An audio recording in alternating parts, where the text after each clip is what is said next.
Chaque été, c'est la même histoire.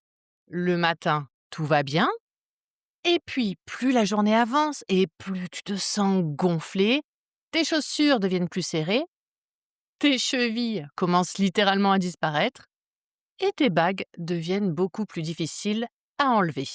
Tu as les jambes lourdes, parfois même douloureuses, et très souvent, tu finis par te dire: «Je fais de la rétention d'eau».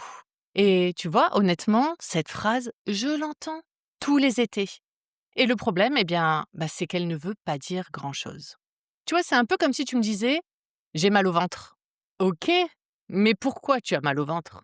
Tu peux faire, une indigestion, tu peux avoir un syndrome de l'intestin irritable, tu peux avoir une gastro, du stress, une intolérance alimentaire.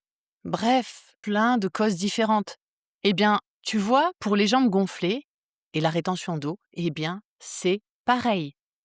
Et c'est là que ça devient intéressant parce que la vraie question, en fait, ce n'est pas de savoir si la chaleur fait gonfler les jambes, parce que là, la réponse, c'est oui. Mais la vraie question, c'est plutôt pourquoi certaines personnes gonflent-elles beaucoup plus que d'autres quand il fait chaud? Alors, dans cette vidéo, je vais t'aider à faire le tri. D'abord, je vais t'expliquer ce que la chaleur fait réellement dans ton corps. Et puis ensuite, on va voir les principaux mécanismes qui peuvent se cacher derrière tes jambes gonflées. Parce que tu vois, au fond, deux personnes qui ont le même symptôme n'ont pas forcément le même problème derrière. Et ensuite, je te montrerai ce que tu peux faire concrètement pour améliorer les choses. Mais avant tout ça, il faut que tu comprennes ce qui se passe lorsque la température augmente. Quand il fait chaud, ton organisme cherche naturellement à évacuer cette chaleur. Et donc pour ça, en fait, les vaisseaux sanguins, ils se dilatent, et ça franchement, c'est complètement normal. Et je te dirais, c'est même une stratégie hyper intelligente, en fait, pour éviter la surchauffe. Le problème, c'est que lorsque ces vaisseaux se dilatent, leur paroi, elle devient un peu plus perméable. Ça veut dire qu'une partie du liquide qui est contenu dans les vaisseaux va passer plus facilement vers les tissus environnants. Et ce n'est pas tout. Parce que lorsque les veines se dilatent, le retour du sang vers le cœur, il devient un peu moins efficace. Pourquoi? Parce que les veines, elles sont plus relâchées. Et du coup, en fait, les petites valves qui aident normalement le sang à remonter, elles travaillent moins efficacement. Donc, le sang, il a davantage tendance à stagner dans tes jambes. Donc, le résultat, c'est tes chevilles qui gonflent et surtout cette sensation de jambes lourdes qui commence à apparaître. Et clairement, on va se le dire, la gravité ne facilite vraiment pas les choses. Parce que toute la journée, les liquides, ils ont naturellement tendance à descendre. Et c'est pour ça, du coup, que ce sont souvent tes chevilles, tes mollets et toutes tes jambes qui trinquent en premier. Mais là, je t'arrête tout de suite parce que ça n'explique pas tout. Parce que clairement, si la chaleur suffisait à elle seule à faire gonfler les jambes, on serait tous logés à la même enseigne. Or, ce n'est pas le cas. Parce que certaines personnes vont avoir un léger gonflement, d'autres quasiment rien, et d'autres vont avoir leurs jambes qui vont doubler de volume en quelques heures. Donc, ce que j'aimerais pointer du doigt, c'est que la chaleur n'est pas forcément le problème. En fait, très souvent, elle agit plutôt comme un révélateur. C'est un peu comme un projecteur qui viendrait mettre de la lumière sur quelque chose qui est déjà présent en arrière-plan. Et là, c'est justement ce qu'on appelle le terrain. Et quand je te parle de terrain, je voudrais parler de 4 grands mécanismes. Et puis, il y a aussi une situation un peu particulière dont je te parlerai tout à l'heure. Commençons par le premier mécanisme. Alors, c'est l'insuffisance veineuse. Celui-ci, je suis quasiment sûre que tu en as déjà entendu parler. Donc en gros, tes veines, elles ont une mission essentielle, ramener le sang des jambes vers ton cœur. Donc ton corps, il a prévu plusieurs systèmes pour aider ce retour veineux. D'abord, il y a le cœur lui-même qui participe au retour du sang. Ensuite, les veines, donc qui possèdent des petites valves dont je te parlais tout à l'heure et qui fonctionnent un peu comme des clapets anti-retour. En fait, ça veut dire qu'elles empêchent le sang de redescendre en arrière. Et enfin, il y a une aide qui est extrêmement importante. Ce sont tes muscles, notamment ceux des mollets. Parce qu'à chaque fois que tu fais un mouvement, un pas, tes muscles, ils se contractent. Et ils aident le sang à remonter vers le cœur. Imagine un peu, c'est comme un tube de dentifrice Quand tu appuies dessus, tu fais avancer son contenu. Pour tes mollets, c'est un peu la même chose avec tes veines. Donc, quand tous ces mécanismes fonctionnent correctement, le sang remonte sans difficulté. Mais alors, avec le temps, la génétique, les grossesses, certaines fluctuations hormonales, le surpoids, la sédentarité ou même certaines professions qui t'imposent de rester longtemps debout ou immobile, eh bien, tout ce système peut devenir bien moins performant. Donc le sang, il a alors davantage tendance à stagner dans tes jambes, ce qui peut clairement contribuer à cette sensation de lourdeur, de tension et de gonflement que beaucoup connaissent bien, moi y compris, malheureusement. Maintenant, j'aimerais parler du système lymphatique, parce que lui, il est bien moins connu que le système veineux, mais pourtant, en fait, il y joue un rôle essentiel. La lymphe, c'est un liquide qui circule dans un réseau parallèle à celui des vaisseaux sanguins. Et son rôle, c'est notamment de récupérer l'excès de liquide qui est présent dans les tissus. Mais pas seulement. Parce que la lymphe, en fait, elle participe également au transport de certaines protéines, à l'élimination de déchets de grande taille et au bon fonctionnement du système immunitaire. Donc, en gros, c'est un peu comme si c'était un grand système de recyclage et d'évacuation de ton organisme.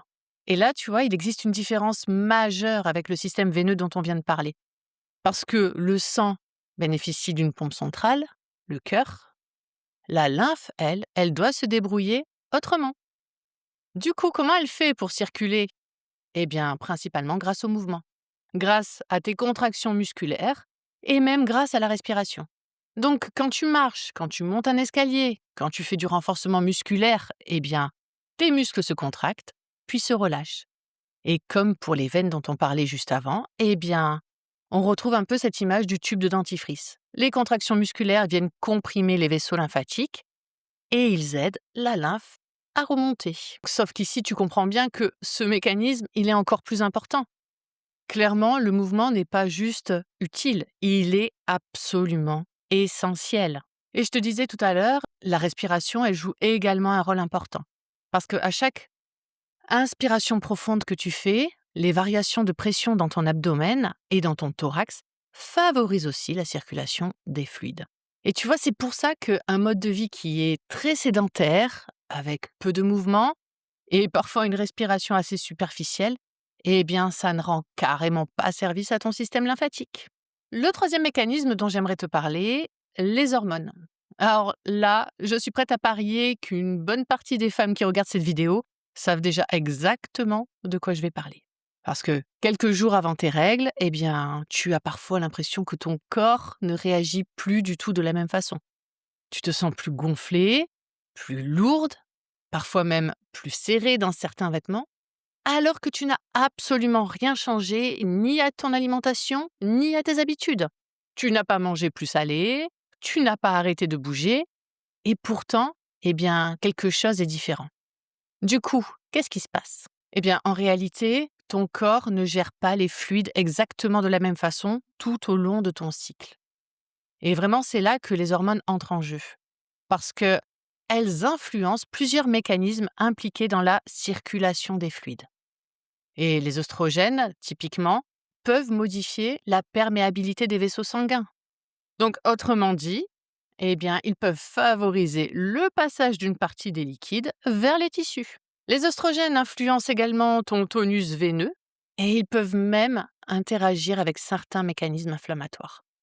Le résultat de tout ça, c'est qu'à certaines périodes de ton cycle, ton corps peut avoir davantage tendance à retenir l'eau ou à accumuler des liquides dans les tissus.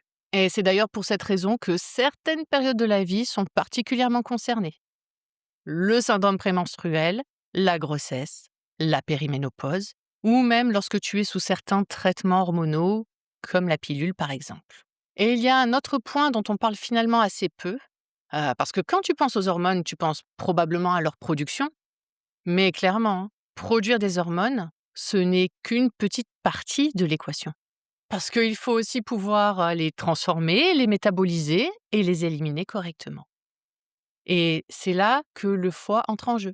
Parce qu'une fois que ton hormone a rempli sa mission, il faut encore pouvoir l'éliminer correctement. Donc ça ne veut pas dire que dès que tes jambes gonflent, il faut incriminer tes hormones ou ton foie, parce que ça serait beaucoup trop simple. Mais ça te permet en fait de comprendre pourquoi les symptômes peuvent varier parfois ou en fonction de ton cycle ou à certaines périodes de ta vie. Et enfin, il y a un quatrième et dernier mécanisme dont on parle finalement assez peu lorsqu'on évoque les jambes gonflées, eh bien c'est l'inflammation. Et quand on entend le mot inflammation, eh bien on imagine très souvent quelque chose de visible. Une entorse, une blessure, une articulation qui va être rouge ou douloureuse. Mais l'inflammation ne ressemble pas toujours à ça. Parce qu'en fait, il existe ce que l'on appelle une inflammation chronique de bas grade, qui est beaucoup plus discrète, qui est beaucoup moins spectaculaire, mais qui peut avoir clairement des conséquences bien réelles, et notamment sur la circulation des fluides. Pourquoi? Eh bien parce que lorsqu'un tissu est inflammé, les vaisseaux sanguins deviennent plus perméables. Ça, c'est un mécanisme qui est normal. Parce qu'en fait, l'objectif, c'est de permettre aux cellules immunitaires et à certaines molécules de rejoindre plus facilement les tissus concernés pour venir éteindre cette inflammation. Le problème, c'est que lorsque cet état inflammatoire s'installe sur la durée, eh bien, la perméabilité, elle augmente aussi. Le résultat, c'est qu'il y a davantage de liquides qui peuvent passer vers les tissus et davantage de liquide qui peut avoir tendance à y rester. Et ça, c'est l'une des raisons pour lesquelles certaines personnes peuvent avoir cette sensation de gonflement presque permanente. Pas seulement quand il fait chaud l'été, mais parfois tout au long de l'année. Attention, cela ne veut pas dire que toutes les personnes qui ont les jambes gonflées sont forcément en inflammation chronique. Mais c'est clairement une piste qui mérite d'être connue. Tout simplement parce que à ce moment-là, tu comprends que le problème ne se situe pas uniquement au niveau des jambes. Et c'est justement là que les choses se compliquent, parce que dans la vraie vie, les cases bien séparées, ça n'existe pas. Donc tu peux avoir de l'insuffisance veineuse, un système lymphatique qui tourne au ralenti, des variations hormonales et une inflammation de bas grade, tout ça en même temps. Et maintenant, j'aimerais te parler d'une situation un peu particulière, le lymphœdème. Jusqu'à présent, je t'ai expliqué des situations où la chaleur vient révéler ou amplifier un terrain qui est déjà présent. Le lymphœdème, lui, il correspond à une véritable dysfonction du système lymphatique. Donc c'est complètement différent. Autrement dit, le réseau chargé de récupérer et de faire circuler la lymphe ne remplit plus correctement son rôle. Et donc la lymphe s'accumule progressivement dans les tissus. Le lymphœdème, il peut être primaire, donc ça signifie que le système lymphatique présente une anomalie dès le départ, ou secondaire. Donc par exemple après certaines chirurgies, certains cancers, certaines radiothérapies, certaines infections ou même d'autres atteintes du système lymphatique. Ce qui différencie clairement le lymphœdème des autres situations dont on a parlé, c'est que le gonflement, lui, il ne disparaît pas complètement après une nuit de sommeil. Les tissus peuvent même devenir plus fermes au toucher et avec le temps, le volume du membre concerné, le bras, la jambe, bref, peu importe, peut progressivement augmenter. Alors attention, hein, l'objectif, c'est pas que tu sors de cette vidéo en te disant «Mon Dieu, j'ai un lymphœdème». Alors heureusement, toutes les jambes gonflées ne sont pas des lymphœdèmes. Loin de là, vraiment. Mais je trouve que c'est quand même important d'en parler parce que beaucoup de personnes n'en ont jamais entendu parler. Et parce que lorsqu'il est présent, eh bien, il ne se prend pas en charge de la même façon que les autres mécanismes dont on vient de parler. Et puisque l'on parle de santé, il y a aussi quelque chose que je ne veux surtout pas banaliser. Parce que depuis le début de la vidéo, je te parle de situations fréquentes, souvent chroniques, qui ont tendance à s'installer progressivement. Mais parfois, le contexte est complètement différent. Et dans ces cas-là, eh bien, il ne faut pas simplement se dire «ça va passer» ou «ce n'est pas grave». Par exemple, si une seule de tes jambes gonfle brutalement, ou si ce gonflement apparaît en quelques heures ou en quelques jours, s'il s'accompagne d'une douleur importante, d'une rougeur, d'une sensation de chaleur localisée, ou encore d'un essoufflement, eh bien, là, on sort complètement du cadre de la jambe qui est un peu lourde quand il fait 30 degrés. Et à ce moment-là, ça mérite une consultation médicale rapide. Parce que vraiment, il existe certaines causes potentiellement sérieuses qu'il est important d'éliminer. Et de la même façon, si tes jambes gonflent de manière persistante, Si le problème s'aggrave progressivement au fil des mois, ou si cela impacte réellement ton quotidien, eh bien, il est vraiment important d'en parler à un professionnel de santé. Parce qu'encore une fois, jambes gonflées, ce n'est pas un diagnostic, c'est un symptôme. Et un symptôme mérite qu'on prenne le temps d'en comprendre la cause. Alors maintenant que tu comprends un peu mieux ce qui se cache derrière tes jambes gonflées, la question que tu te poses, c'est probablement OK, très bien. Mais maintenant, je fais quoi concrètement? Alors, la première chose que j'ai envie de te dire, c'est qu'il n'existe pas une solution, tout simplement parce qu'il n'existe pas une seule cause. Mais il existe quand même quelques fondamentaux qui peuvent clairement t'aider dans beaucoup de situations. Le premier, sans aucun doute, c'est le mouvement. Je sais que ce n'est pas forcément la réponse que tu as envie d'entendre.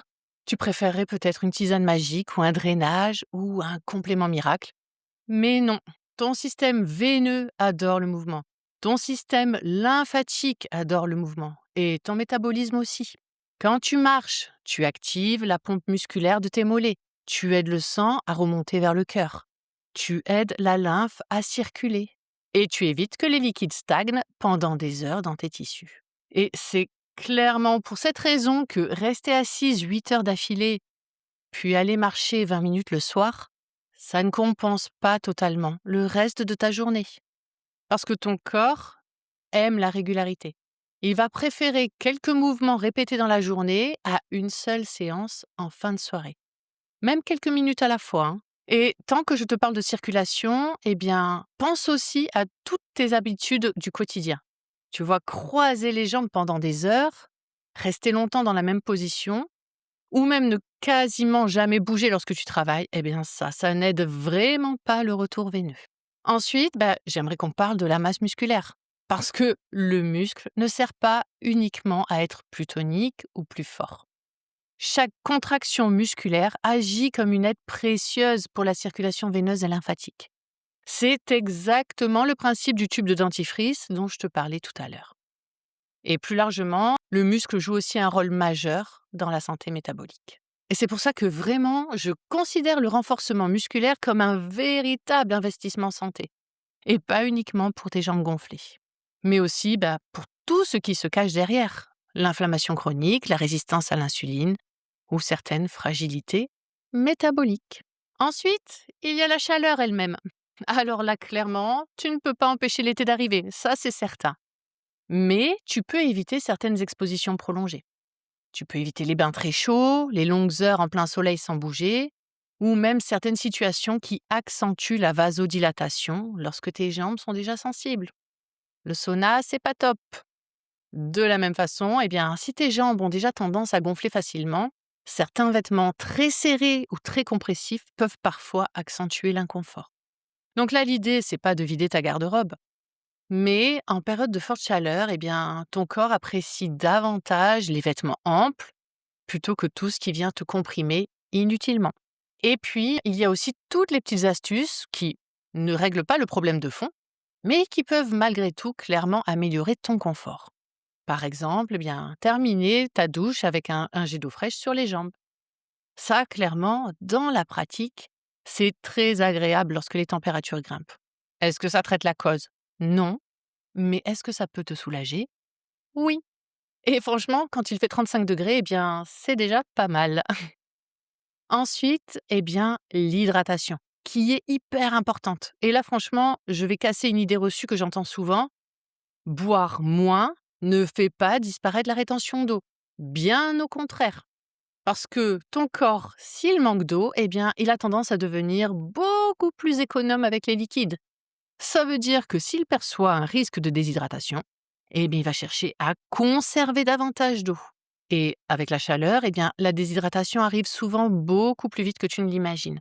Donc, n'attends pas d'avoir soif pour boire. Ensuite, l'alimentation, forcément, parce qu'elle joue un rôle très important. Non pas parce qu'il existe un aliment miracle qui ferait dégonfler tes jambes, mais parce qu'une alimentation riche en produits ultra transformés, très salés et pro-inflammatoires peut favoriser certains des mécanismes dont on a parlé tout à l'heure. À l'inverse, une alimentation riche en aliments peu transformés, en légumes, en fruits, en fibres, en protéines de qualité et en aliments riches en potassium va généralement mieux soutenir ces mécanismes. Et là, je pense particulièrement aux légumes verts, aux légumineuses, aux fruits, aux oléagineux ou encore même à l'avocat, qui apporte notamment du potassium. Alors attention, hein, ça ne veut pas dire que si tu manges une banane et un avocat, ça va faire disparaître les jambes gonflées du jour au lendemain. Mais une alimentation adaptée peut clairement contribuer à améliorer ton terrain sur le long terme. Et puis, il y a un autre pilier qu'on oublie souvent, et là, tu feras peut-être pas forcément le lien, mais je veux parler de ton sommeil. Parce qu'il influence directement plusieurs des mécanismes qu'on a vus plus haut, notamment le manque de sommeil qui peut influencer ton équilibre hormonal, ou bien favoriser l'inflammation, perturber la gestion du stress et avoir un impact sur ta santé de manière plus globale. Autrement dit, lorsque le sommeil se dégrade durablement, eh bien, plusieurs des mécanismes dont on a parlé tout à l'heure peuvent aussi se dérégler. Et tu remarqueras en fait quelque chose d'intéressant. Toutes ces recommandations, eh bien, en vrai, elles ne ciblent pas uniquement tes jambes. Elles ciblent ton organisme dans son ensemble. Et puis, il y a tous les outils dont on entend souvent parler lorsqu'on a les jambes lourdes ou gonflées. Les drainages lymphatiques, les massages, le brossage à sec, les bas de contention, les plantes, les huiles essentielles, les gels et crèmes effet fraîcheur. Et là, eh bien, j'aimerais éviter deux pièges. Le premier qui consiste à croire que tout ça, ça ne sert à rien. Et le second qui consiste à croire que tout ça va régler ton problème à lui seul. Prenons l'exemple du drainage lymphatique. Eh bien, c'est vrai, chez certaines personnes, il peut apporter une vraie sensation de légèreté et diminuer temporairement la sensation d'engorgement. Et je dirais même que dans certaines situations, il fait même carrément partie intégrante de la prise en charge. Mais il faut garder une chose en tête. Un drainage ponctuel ne remplace pas un système lymphatique qui est stimulé quotidiennement par le mouvement. Il peut accompagner, mais il ne remplace pas les fondations. Et c'est un peu la même chose pour les massages ou le brossage à sec. Certaines personnes adorent, et franchement, je comprends tout à fait. Mais là encore, eh bien, il faut les voir comme des outils complémentaires et non comme des solutions miracles. Concernant les bas de contention, alors là, c'est un peu différent. Parce que pour le coup, leur mode d'action, eh bien, il est assez simple à comprendre. Ils exercent une pression qui est graduée, qui aide le retour veineux et qui limite la stagnation du sang dans les jambes. Et donc, lorsqu'ils sont indiqués, ils peuvent vraiment être extrêmement efficaces. Et là, contrairement à ce que beaucoup imaginent encore, ils sont souvent beaucoup plus discrets et esthétiques qu'avant. Même si, soyons honnêtes, en pleine canicule, franchement, ils ne remportent pas le concours du vêtement le plus agréable à porter. Ça, c'est vrai. Ensuite, j'aimerais également parler des plantes. Parmi les plus connues, eh bien, je citerai la vigne rouge, qui est souvent utilisée pour le confort circulatoire et la sensation de jambes lourdes. Le marron d'Inde, qui est également extrêmement connu pour soutenir le retour veineux. La mamélis, qui est aussi très utilisée dans ce contexte. Et quant au mélilo, eh bien, lui est souvent utilisé pour soutenir la circulation lymphatique. Toutes ces plantes, eh bien, tu peux les retrouver sous différentes formes, tisane, extrait liquide, ampoule, gélule. Et bien sûr, parce que c'est des plantes et que c'est naturel, ça ne veut pas dire que c'est adapté à tout le monde. Il faut toujours tenir compte des contre-indications et des interactions éventuelles. Même chose pour les huiles essentielles. Là, je pense notamment au cyprès toujours vert. C'est clairement l'une des plus connues dans ce domaine. On retrouve également l'hélicryse italienne ou bien l'amande poivrée pour son effet fraîcheur immédiat. Et il existe aussi donc des gels et des crèmes contenant du menthol, du camphre ou de l'eucalyptus qui procurent une sensation de fraîcheur très appréciable lorsqu'il fait chaud. Mais comme pour les plantes, eh bien, il faut garder en tête que les huiles essentielles ne sont pas des produits anodins. Elles ne conviennent pas à tout le monde et elles peuvent présenter certaines contre-indications ou précautions d'emploi, notamment pendant la grossesse, l'allaitement ou même certaines situations médicales. Elles peuvent donc être de bons outils de confort lorsqu'elles sont bien utilisées, mais encore une fois, elles ne remplacent pas le travail de fond dont on parle depuis le début de cette vidéo. Et c'est vraiment probablement ça le message le plus important de toute cette vidéo. Parce qu'au fond, utiliser une plante, un massage, un drainage ou une crème, eh bien, c'est pas un problème. Le problème, c'est de croire que ces seuls outils vont régler à eux seuls quelque chose qui est souvent beaucoup plus complexe. Les jambes gonflées, ce ne sont pas un diagnostic. Je fais de la rétention d'eau, ce n'est pas une explication, c'est un symptôme. Et derrière ce symptôme, eh bien, ils peuvent se cacher plusieurs mécanismes différents.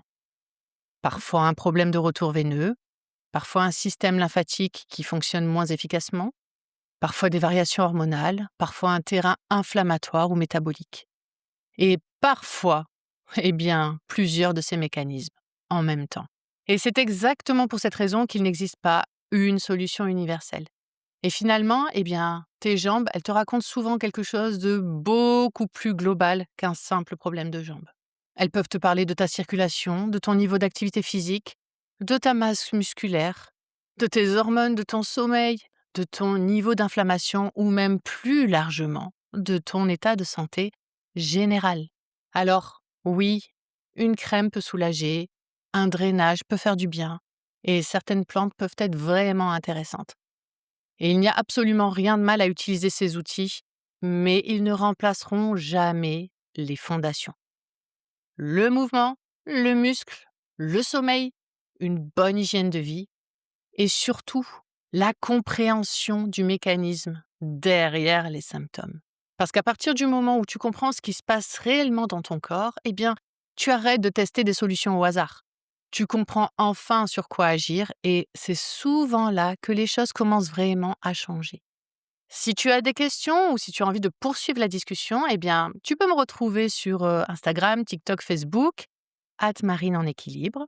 Et si tu souhaites aller plus loin, comprendre ton corps en profondeur et apprendre à faire des choix qui soient plus éclairés pour ta santé, eh bien, tu peux également rejoindre le Cercle des corps réconciliés sur la plateforme School. C'est un espace bienveillant qui est réservé aux femmes avec une communauté, des ressources pédagogiques et des accompagnements conçus pour t'aider à mieux comprendre ton corps, ton métabolisme et les mécanismes qui influencent ta santé au quotidien. Je te mets toutes les informations en description et je te fais des bisous.